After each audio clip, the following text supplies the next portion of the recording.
It's a trucking, transportation, and lifestyle show like none other. Man, you call this a life? Road Gang Radio is back for another half hour of the best transpo show in the known universe. We come in peace. Well, actually, we're falling to pieces. Let's see if we can achieve liftoff, Phone Master Dre. I'd rather roll instead into our next segment because we are live from Fastport Studios with your hosts Jimmy Mack and Lindsay Lawler yet again. Yet again, that sounds daunting. It's like, oh God, yet again. Here we are. Keep turning it on, thinking maybe somebody else will be there, but Here's no, your host. yet again. Yet again, here we are. Hey, welcome back to Road Gang Radio. I'm Lindsay Lawler. That's Jimmy Mack, Phone Master Dre over there on the ones and the twos, keeping us on the air and calling our fabulous guests like this next one, Russell Hayes, all through my mind, Jimmy. His books all really seem so fine. By the way, if they're mentioning motoring on print, television, or online, Russell Hayes is the go-to guy. His clients have included the BBC's original Top Gear, Channel 4's Driven, The Times, and the London Evening Standard. He's written an eclectic mix of motoring histories on subjects as diverse as the Earl's Court Motor Show, the Volkswagen Golf, the Aston Martin V8 cars. Russell is also the author of motor books, Volkswagen Beetles, and buses, and the big book of tiny cars. He lives in London, England.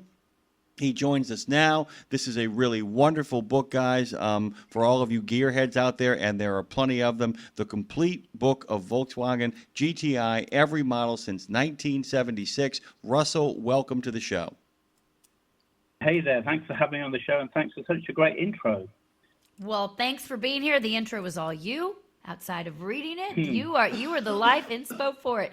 So I want to kick off right here from the beginning because Russell, I love stories about things that weren't supposed to happen. I think those are the most fabulous when it was the intention was for something else or sometimes even very little intention. And so the GTI started as, you know, a skunk works, a backroom passion project. And here we are all these days later, still, you know, almost 50 years later talking about it. So what do you think? Is it that kind of rebel spirit? Why did that kind of rebel spirit rather turn into such a huge cultural icon? I mean, yeah, you're right. The GTI was never in the plan. When they introduced the Golf, they were just trying to find something to replace the Beetle. And sporty car was never in the plan, but some of the engineers got to realize that this was a fine-handling little hatchback, and it could easily take more power. And I think a couple of German racers started having a go with it, and they thought, yeah, you know, we might have something here. So it created a new kind of car. Certainly in Germany, there was nothing like it. The nearest thing was the little BMW 3 Series Touring, the hatchback. So it created a new market. But then on that follow-up to that, was there a moment or a person or an event, you know, in your research where you thought, okay, that's the moment where the legend really began, like one kind of turnover moment? Well, there was I guess the turnover moment was when there's a guy who headed up the project was called Anton Conrad, and he you know, as you say, he was a kind of skunkworks operation first of all, they tried an engine which was far too big for it, and it was completely uncontrollable. But then they dialed it down a little bit, and they presented it to the head of Volkswagen Research, Professor Fiala, and he gave it the go-ahead. So that was the pivotal moment. But they only thought they were going to make 5,000 to start off with.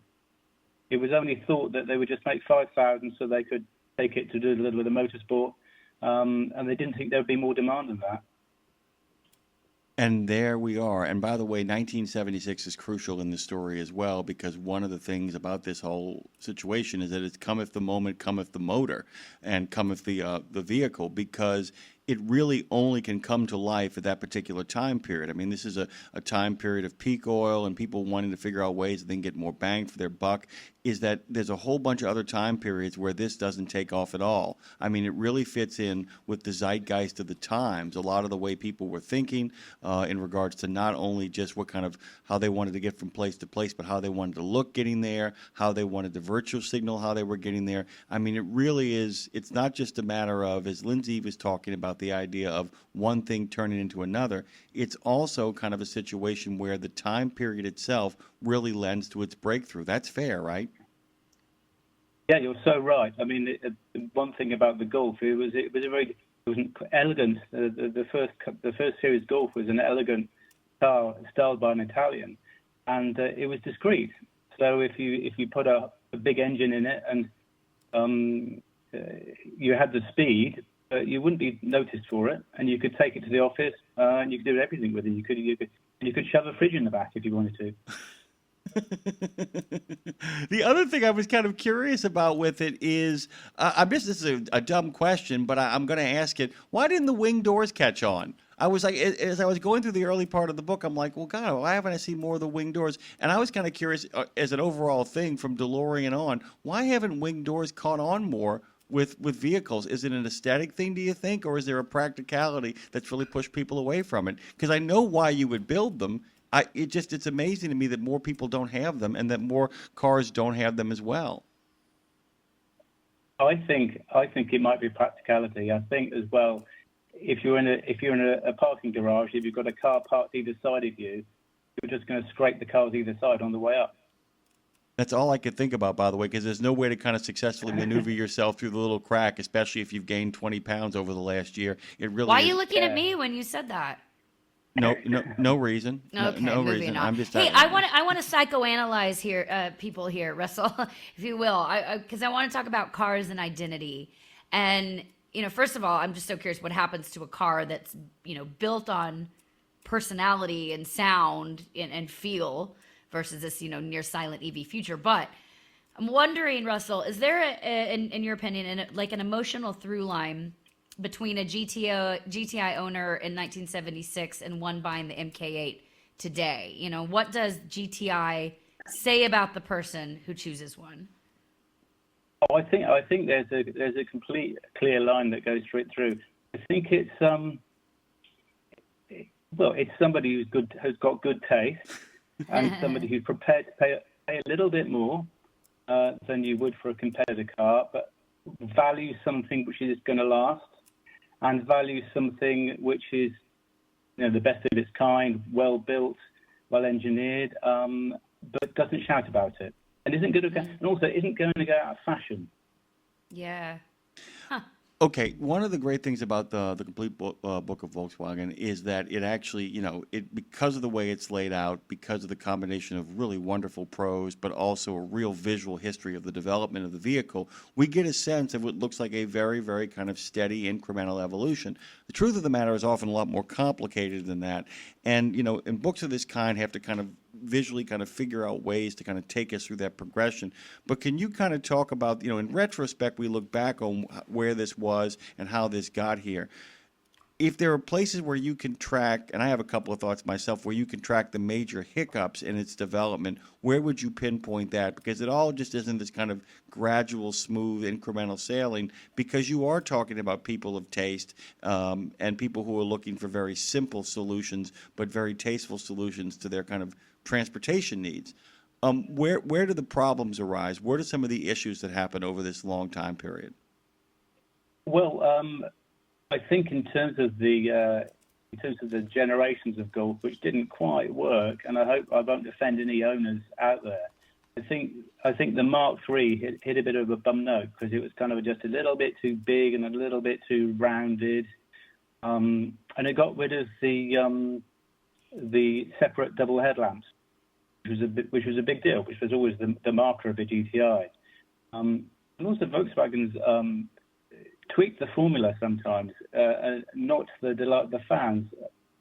For example, the tartan seats, the plaid seats have not always been there. They've been taken out. Then we want them to be back in again, so they come back in again. And even the Golf ball gear lever has come and gone. So I think the Mark III was a bit of a bit of a bum note, but the Mark IV, it certainly was a bit too discreet. There was a reaction to lots of thefts in Europe. I mean, the GTI was one of the most stolen cars in Europe in the 1980s. And it was a reaction too. It was to take all the GTI markers off, to take all the black side strips off. So you couldn't actually tell in the Europe what a Mark IV GTI was unless you looked at the badge. I have a question, Russell, because and I haven't gotten to really look this up or research it because my husband just said it to me right before we went on the air this morning when I was telling him we were going to be talking about you. But he reminded me of the Cabriolet and the Rabbit, which I'd totally forgotten about. But as soon as he said it, I had all the feels came back to me from when I was in high school, when I was turning 16. And that was like, I did not have that. I had a Ford Probe, which is the worst named car ever, but I had it. But he reminded me of the Cabriolet and the Rabbit, and I was like, oh my gosh, yeah, that was like sort of a badge of honor for girls my age at that time when you got it. For whatever reason, it was the cool, kitschy thing. And correct me if I'm wrong, was the Cabriolet the convertible and the Rabbit was the hardtop? Yeah, well, the Rabbit was the name that Volkswagen of America put on the Mark I Golf. Okay. And they revived it just for the Mark V. So that was just a name for the Mark I Golf. And I think there was a Rabbit Cabriolet. Okay. There's been a Cabriolet in most generations of Golf. And then why was that? I mean, it goes on feeling. And I'm just, is there some sort of character to that, particularly say with the Cabriolet and the Rabbit? Why I would say, 40 years ago, 30 years ago, that have been what a female high schooler was the badge of honor to get that. What is that feeling? I don't know. You were not a high school female, I understand, but is there something that's attached to that made it be the thing at that time? Well, I think there might have been a bit of European chic attached to it, and it was another unique designer car, which was a really clever bit of design, that they had to have that big rollover bar in it to keep it from being all floppy, keep the body from being floppy, and to attach the seatbelts to. But it became a trademark of the Golf Cabriolet, the big bar that ran over the middle, and it was really well built, and it was a successor to the Volkswagen Com Gear, and it took over that role perfectly. So it carried over a little bit of sophistication, something a little bit chic. He said to keep it from being floppy. Is that why it was called Rabbit? Oh, Sorry. Well done, by the way. Now it is. Volkswagen of America gave animal names to early 1970s Volkswagens. I think because Ford had come along with the Pinto and the Mustang. So I think they thought, we've got to have an animal name for this. So I think the Passat was called the Dasher. And the Scirocco, I think, was going to be called something else. But so they thought Rabbit would be cute, like beetle, like bug. So that's why they came up with Rabbit. Well, that's the big thing about kind of breaking into the American market as well, and this goes all the way back to muscle cars and even before this, is the idea that for Americans, and Russell, please, you can correct me if I'm wrong. Don't feel bad about saying, thank you, Jimmy Mack, you're totally wrong. Thank you, Jimmy Mack, you're totally wrong. Thank you, Lindsay. I've been wanting to say that I know for so you have long. your whole life. But one of the things that's so kind of cool about the American market is that it's often framed in the most cool sort of marketing, and I don't mean that the marketing was always worked as cool, but the attempt is to always make things seem fun. Because I will tell you this, as somebody who is, in high school in the mid-'80s and then starting college as the decade comes to an end, very few cars outside of that convertible said to me beach fun, said to me road trip, said to me a good time like that particular car did. It just looked like safe and wholesome fun.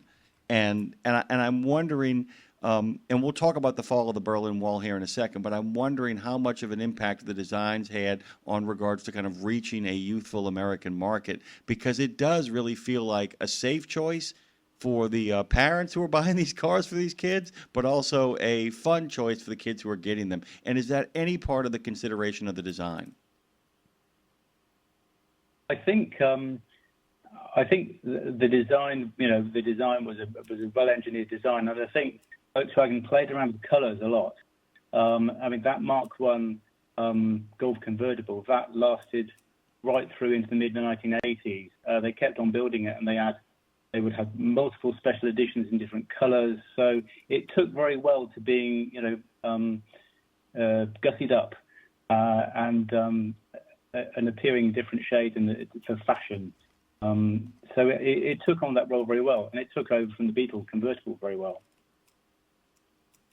Okay, I want people to get to know Russell here, Jim, because we like people to not only be into Volkswagens, but understand why this book is important to you specifically, Russell. And it's here. I'm a songwriter in Nashville, and there's people who will pick up that first time I picked up that guitar, it had a feeling, or the first time I played the piano, it spoke to me, or whatever. So in this regard, car people have that too. It's that first spark and that feeling. So I'm curious, Russell, what's that moment for you? When did cars stop being transportation and start being more of a passion for you? Oh, I think that comes down to my father, really. I think when I was about 9, he said, well, you ought to stop reading comics. And he put a classic car magazine into my hands, and that was it. I was just hooked from then onwards. Just pulled in at that point. By the way, that's often a story we hear from people. It's their dads who kind of pass on this kind of love of motoring down the highway. I wanted, and I was in the middle of this, and I just was kind of, Lindsay had that question. I was kind of curious too, because this car in its earlier forms becomes very popular in the Eastern Bloc after the fall of the Berlin Wall, if I remember correctly, too, as well. And since it is German design and since they last so long, a lot of the older models begin to make their way across what used to be the Iron Curtain and the fall of the wall, correct? I mean, it really actually makes a really nice transition into poorer markets, in, I guess, the off market in some degree, and then allows up more opportunities for people to buy the newer models. That's kind of the acceleration point, correct? Yeah, I mean, certainly after the fall of the Berlin Wall, it was a Mark II Golf was really the car to have. It was really coveted, and Volkswagen found a very ready market. Also, still, when I travel around Europe, I always see old Golfs, and the Mark II Golf, nothing lasts like a Mark II Golf. I've still seen them knocking around Greece in terrible condition, but they're trucking on. How many miles? I'm just kind of curious if you have any sort of this kind of what I call random trivia knowledge. Do you know if there is any model with the most mileage that anyone's ever gotten? Where how high can these things go before the wheels finally come off, as they often do on this show? Oh, I think 200,000 miles is entirely possible. Yeah, but I mean, I guess if you service them and love them, they could go even further. Okay, can we do a quick lightning round, Jim? Are you okay with that? You got a lightning round. Lightning round for Russell. Couple lightning round questions here, Russell. The greatest. This is all your opinion. Nobody, opinions are opinions. Like, okay, greatest GTI generation.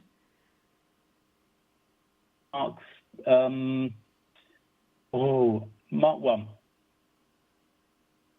Beginning, because it's the purest.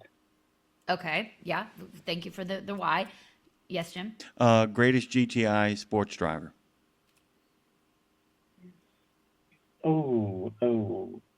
They've all been German drivers, and all the names escape me for now. But make it up. We won't know.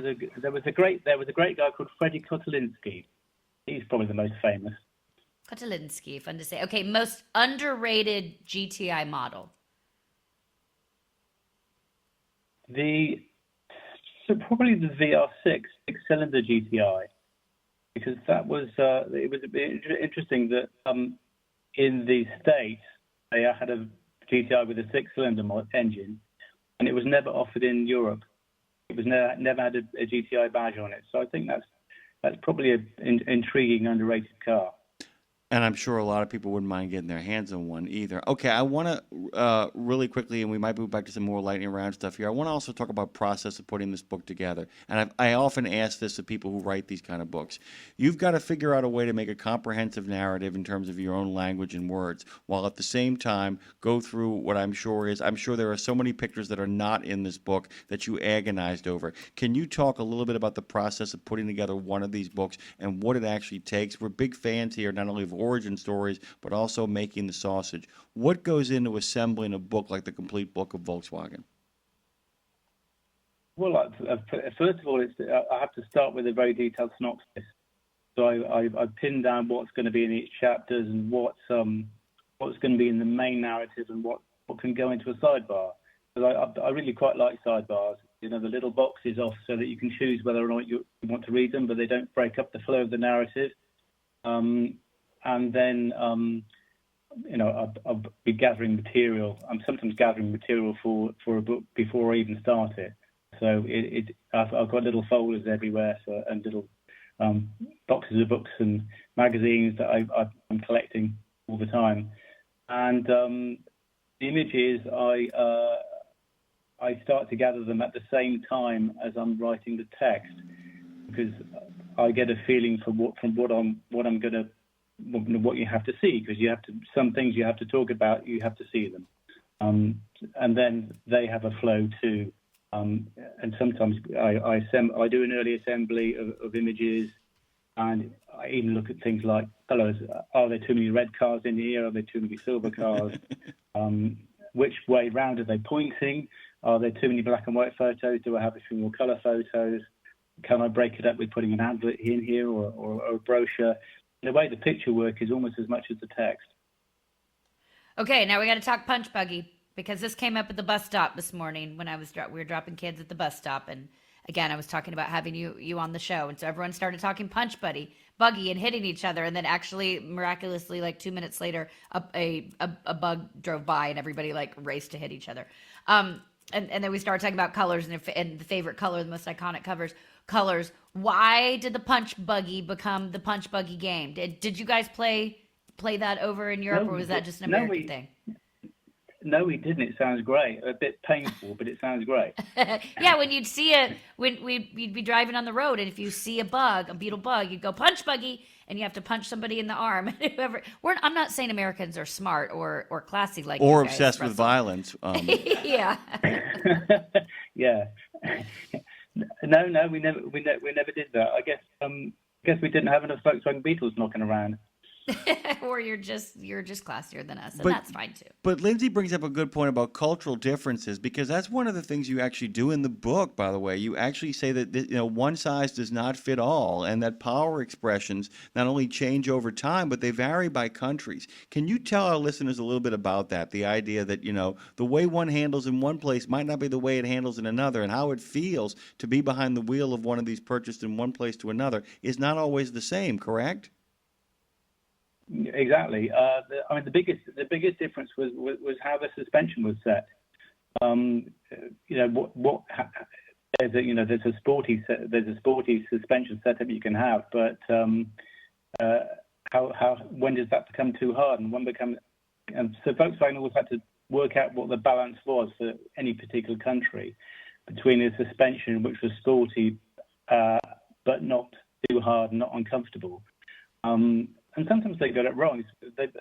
I think a couple of times they got it quite wrong with America, because they brought over the VR6 Mark III, the 600 Mark III, and put a GTI badge on it in the 90s, but they left the suspension setting as the European one, which was for a Grand Tourer. It was like quite a comfortable suspension. So the American magazines immediately said, "Well, no, this is just too soft. It's just rolling all over the place."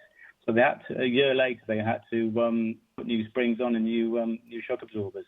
So yeah, it's kind of gauging suspension is a big thing, and also with the American emissions equipment, the horsepower will very often go down. So it was trying to balance what was an acceptable horsepower with all the bits and bobs on. Compared to the competitors, So there was a lot of mixing and matching that had to be done for different markets. We're talking with Russell Hayes. His new book is The Complete Book of Volkswagen GTI, every model since 1976. You can get it wherever you get your books. Russell, my husband who's listening actually just texted me and said his older brother had a Golf Mark II in gold. He said he let him drive it every once in a while, but they just knew it as a Golf. What to this day? Okay, and this, maybe it's different ages. If you could go back, you as a teenager, which Volkswagen would have been your dream versus today, what would be you, Russell, your dream? And do you own a Volkswagen? I have had one. I've had a Golf. Yeah. It wasn't a GTI. It wasn't a GTI. It was a nice silver Mark 1.6 Mark V, and it was a really nice, sophisticated car. I didn't have it from new. It was quite a few years old when I got in it, and it's one of those cars you get in and you go, "Hello, car," after you've had a really bad day. And it's going to be nice, and you could get out of it after driven 4 hours in the rain, and it would still be fine. And I've also had a little car called a Volkswagen Up, which was never sold in the States. It's a tiny city car, and that was a great little car. But if I could go back and have a GTI, I think I'd have to have a Mark I, because it as I say, it's the purest. It's the original. The purest. And now, well, if somebody wants to give me a Mark 8.5 GTI, I'd be very happy. We'll put the word out. Speaking of going all the way back to the past and the original gangster, let's jump forward for the last kind of thought process here. I'm going to make every single listener of our truck driving community, old school guys, groan. What is the electric future? Interesting, I think. The thing about electric cars is, where is the character going to come from? Because you've got a whole new language. You can't talk about what's under the hood, because often if you pick up the hood and look underneath, you can't see anything at all except somewhere to put your bags. They don't have to make a sound. So all the engineers I know are trying to engineer some character into the new cars. But the speed is there. The speed is, it's very easy to wind up an electric motor and get astonishing speed. I mean, some of the new electric cars can move. Not least the Tesla Model S, just completely blew supercars into the weeds. So you can have the speed, but it's difficult to get the character in.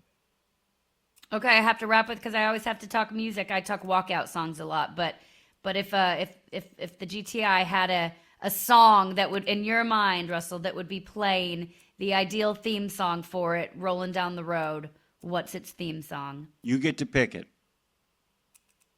Happy Now by Pharrell Williams.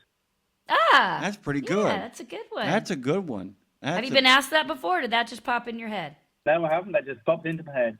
Well, then that's what it's supposed to be. Hey, by the way, like a room without a roof. Like a room without a roof. There you go. Because I'm happy, come along if you feel like a room without a roof. That's I love exactly it. Good There's answer. no roof. Good answer. Well done. By the way, guys, please, if you have any gearheads in your life, this is a wonderful addition to their growing Christmas collection of books, The Complete Book of Volkswagen GTI, every model since 1976. Its author, Russell Hayes, has joined us this morning. If it's about motoring, he's probably written about it. He is an award-winning journalist, and we are thrilled to have him made time and given us his company. Thank you, Russell.